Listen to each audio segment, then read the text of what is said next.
Bonjour, bonjour. Je suis ici avec Aurélie Kondini, son nom de yogini. Et j'ai pu suivre ce matin un merveilleux cours avec elle. Et ça fait juste tellement du bien. Tu viens de Paris, c'est ça? Oui, la région parisienne, oui. D'accord. Oui, dans le 77, à Lagny-sur-Marne, j'ai mon école. D'accord. Et là, tu as amené toute une équipe, en fait, yogini, yogi, pour faire une semaine avec toi. Qu'est-ce que tu vas enseigner dans cette semaine? On va aller voir les asanas, assez classiques de yoga, basés sur du hatha yoga, yoga iyengar. Et puis on va aussi beaucoup travailler du yoga régénérateur pour régénérer justement le système nerveux, rebooster le système immunitaire et aussi de la méditation, des pranayamas. Voilà. Ta base, quel est le yoga? C'est du hatha yoga vraiment. C'est une base assez classique de hatha yoga, mais après je suis beaucoup influencée. Peut-être que tu expliques parce que peut-être pas tout le monde connaît le hatha yoga. Le hatha yoga. En fait, on est dans un travail postural vraiment très classique. Disons qu'on tient la posture. Je donne beaucoup d'explications dans la posture. On ressent et après on lâche la posture, on passe à une autre posture. Voilà. C'est pas un enchaînement, c'est pas comme du vinyasa ou du ashtanga où il y a un enchaînement de postures, etc. On est plus dans décortiquer la posture qu'on est en train de travailler. Et comme je disais, un peu beaucoup influencé yoga et iyengar, où j'utilise beaucoup de matériel et je pense adapter beaucoup les postures en fonction de chacun, grâce aussi au matériel. Ouais. Ah, donc elle fait le tour, elle contrôle et tout. Moi j'ai vécu vraiment une sensation ce matin et j'ai jamais eu ça. Tu parlais du bâillement. Ah ouais. Et depuis que tu avais parlé, j'avais tout le temps besoin de bâiller et j'ai senti que c'était important. Et je pense que tu lâches des choses. Peut-être tu veux parler un petit peu du bâillement. Qu'est-ce que ça fait le bâillement? Oui, alors... Et peut-être quel est l'exercice qui te fait bâiller? Ouais, en fait il y a une réponse vraiment, comme je disais, ce sont des comportements très organiques, très archaïques, de bâiller, de pleurer, de rire, de chanter. Je pense que c'est essentiel de revenir à ce genre de comportement. Et le bâillement va vraiment avoir tout de suite une réponse par rapport au système nerveux parasympathique. Donc activer tous les hormones, tous les neurotransmetteurs de la détente dès que le bâillement va s'effectuer. Et aussi physiologiquement, il y a aussi au niveau de la colonne vertébrale un détassement qui se fait aussi. Une ouverture évidemment de la cage thoracique, le diaphragme qui va venir s'étirer. Donc il y a énormément de bienfaits en fait par rapport au bâillement. Les glandes lacrymales et peut-être une petite larme aussi qui est un signal de détente. C'est pas que la fatigue ou l'ennui, ce que je disais, hein, le bâillement. Ça peut aussi vouloir dire plein de choses. On relâche. Et je pense que c'est essentiel. Noël Pérez, qui était une élève de yoga de Iyengar, faisait beaucoup bâiller ses élèves dans ses cours, dans des postures même très compliquées. Et elle voulait être sûre que les personnes étaient détendues et elle le voyait grâce au bâillement, plutôt que d'être trop en force. Tu sais, ça n'a presque pas beaucoup à voir, mais peut-être quand même, les chevaux, ils bâillent en fait quand ils relâchent. Ouais. Hein, donc c'est vraiment même un cheval, il peut être vraiment stressé, mais après quand il se relâche, il doit bâiller. Je pense que quelque part c'est quand même... il doit y avoir un lien effectivement. Et donc, c'est un bon moment pour organiser un camp comme ça, je pense, hein, de toute façon. C'est sûr. Ouais, qu'est-ce que tu sens dans cette période? Qu'est-ce qu'apporte le yoga à tous les gens qui, effectivement, sont dans la peur, dans l'incertitude? Qu'est-ce que tu sens? Moi, je pense qu'on a énormément besoin, il y a beaucoup de choses, mais surtout déjà de se sentir centré, parce qu'on peut être très facilement tiraillé dans beaucoup de directions avec tout ce qu'on entend, pas trop savoir où aller. Donc déjà, retrouver son centre. Et le yoga va beaucoup aider à ça, que ce soit au niveau postural, d'avoir les pieds ancrés à la terre, parce que sinon c'est le mental qui prend le dessus. Et c'est pas là où on prend les meilleures décisions et où on fait les meilleurs choix. Les vrais choix vont venir vraiment du cœur et on a besoin d'être centré pour faire ces choix-là. On a besoin de repos et le repos va aider au système immunitaire aussi à être boosté. Donc le yoga va aider à tout ça en fait. On va d'un côté énergiser, hein, bien faire circuler le prana, l'énergie, grâce aux postures, aux respirations. Mais on va aussi reposer le système nerveux. Donc c'est vraiment la balance entre les deux. Et je pense qu'on a énormément besoin d'équilibre plutôt que d'être dans un extrême ou dans un autre. Et en plus de ça, je pense qu'on a besoin de se sentir centré, de retrouver une bonne énergie, une bonne circulation pour être plus unis aussi avec les autres qui nous entourent. Parce que le yoga, il y a beaucoup cette conscience aussi quand même de l'autre et de la connexion avec l'univers. L'énergie qui circule. Et peut-être il y a des gens qui n'ont peut-être pas les moyens justement de s'offrir des cours. Qu'est-ce que tu pourrais leur conseiller de faire? Oh, c'est dur. En combien de temps? Ouais, je comprends. Alors, je suis pour les cours qui sont de moins en moins chers parce que c'est vrai que le yoga est devenu vraiment un business et moi, c'est pas trop ma manière de travailler. Donc oui, après, c'est un métier et c'est important on en vit, c'est sûr, mais je veux dire, il faut faire attention aussi. Le yoga est très vite détourné, à mon sens, aujourd'hui, vers plein de choses très marketing et tout ça. Alors, je pense qu'il faut revenir à des choses très simples. Moi, je reçois les élèves des fois en cours individuel une seule fois et je leur donne un programme à faire à la maison. Et puis, je les revois quelquefois comme un thérapeute, en fait. Je me considère plus comme un yoga thérapeute qu'un professeur de yoga. D'accord. Donc, je peux voir les gens en individuel et puis là, ils partent avec un petit programme et après, ils font à la maison. Mais après, c'est revenir à des postures très simples quand on est seul à la maison. C'est la régularité surtout. Donc la posture du chat qu'on a vu ce matin, les flexions, les extensions de colonne vertébrale, aller chercher de la longueur dans les ischio-jambiers, de la mobilité dans la colonne vertébrale, et peut-être un peu de méditation, être allongé, faire un shavasana pendant 15 minutes. Parfois, shavasana, c'est vraiment la position du repos. De relaxation, c'est ça, qu'on fait souvent à la fin du cours. Les paumes des mains montrées vers le haut. Exactement. Les jambes légèrement écartées, les pieds qui tombent vers l'extérieur. Exact. Et tu as fait, tout relâche au sol. Vraiment, tu as amené le stretch avant. Donc d'abord, tu te stretches et après, tu retires. Tu ouvres derrière les omoplates. C'est ça.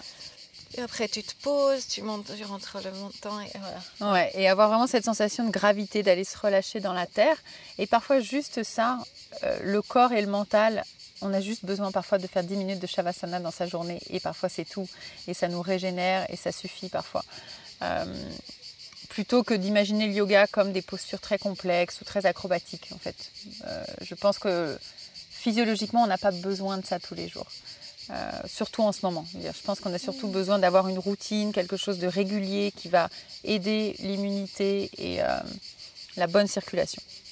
J'ai beaucoup aimé ton explication par rapport à la méditation, parce que c'est vrai, moi je suis toujours en tailleur et ça fait un petit moment. Moi je suis prof de Kundalini Yoga depuis longtemps, donc c'est tailleur et voilà, je suis en tailleur.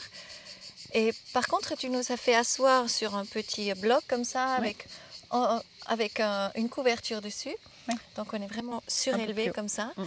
Et c'est très très très agréable. Et tu as dit, il faut rien du tout, au contraire, tu laisses tomber les mains et tu es, parce qu'en fait tu as un alignement vraiment, une verticalité totalement naturelle.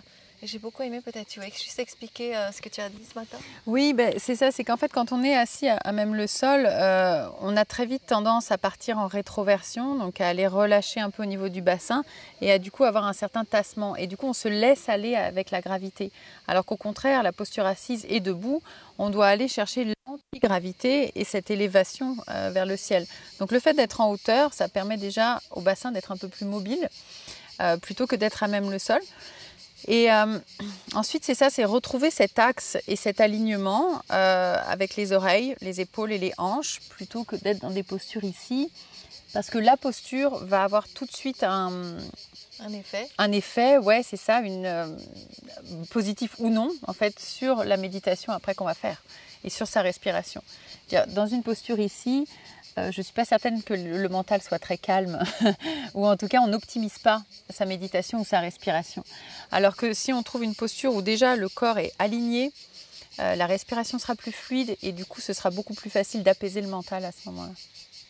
Donc là on vient peut-être aussi à la verticalité justement, parce que j'ai l'impression que tous tes exercices que tu as fait ce matin, ça t'aide, ça te stretch beaucoup, et ça t'aide dans cette verticalité parce que c'est vrai aujourd'hui dans notre société, je pense, on est vite épuisé, on est sur nos ordinateurs, sur Bien nos sûr. devices et tout ça. On est tout le temps avec le dos rond. On voit beaucoup de gens qui ont déjà le dos rond, très jeunes aussi. Bien sûr.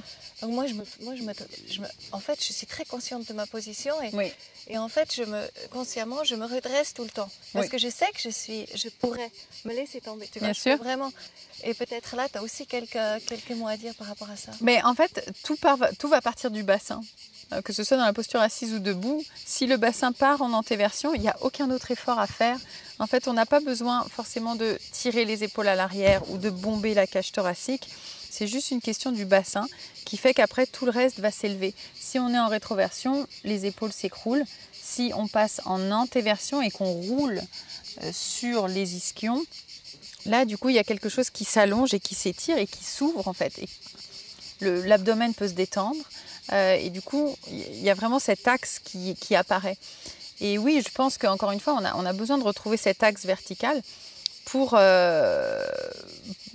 pouvoir le plus possible être centré et au clair dans nos décisions, je pense. C'est ça. Et après, ce qui suit, je pense, parce que quelque part, tu mets le fond ou le basement comme ça, Ouais. le fondement, pour ensuite agir à partir de l'être. Exactement. Donc toi, tu as trouvé ta voie, tu es prof de yoga maintenant et justement thérapeute yoga. Comment tu vois ça autour de toi si tu échanges avec tes élèves? Est-ce que tu sens le plus ils sont proches de leur cœur, le plus en fait ils commencent à œuvrer pour le monde ou... Ouais, complètement.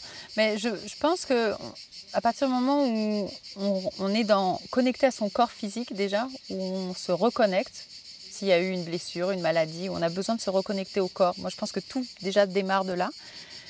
Effectivement, après, on peut avoir plus d'attention sur ces sensations.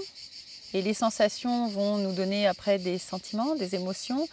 Et on va être OK d'être en colère ou triste ou joyeux. Et à la suite de ça, c'est les décisions, les prises de conscience vont se faire. Et une fois que la compréhension est là, on arrive à du coup avoir cette prise de conscience et l'action dans ces cas-là peut suivre derrière. On ne peut pas agir si on n'a pas eu de prise de conscience.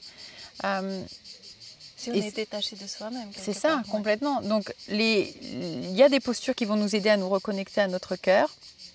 Et effectivement, à partir de là, je pense qu'on peut faire des choix pour soi et pour la communauté qui sont vrais, qui sont sincères. C'est ça.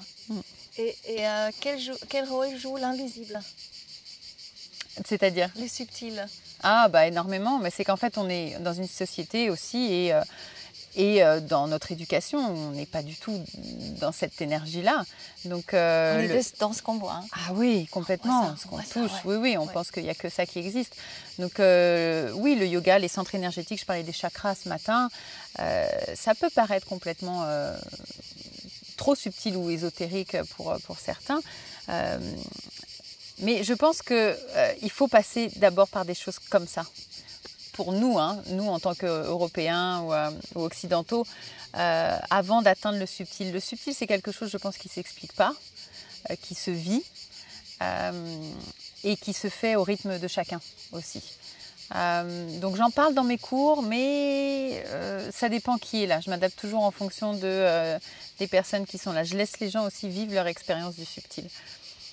Et tu veux juste aller un tout petit peu plus loin dans le subtil pour qu'on puisse comprendre ce que c'est le subtil.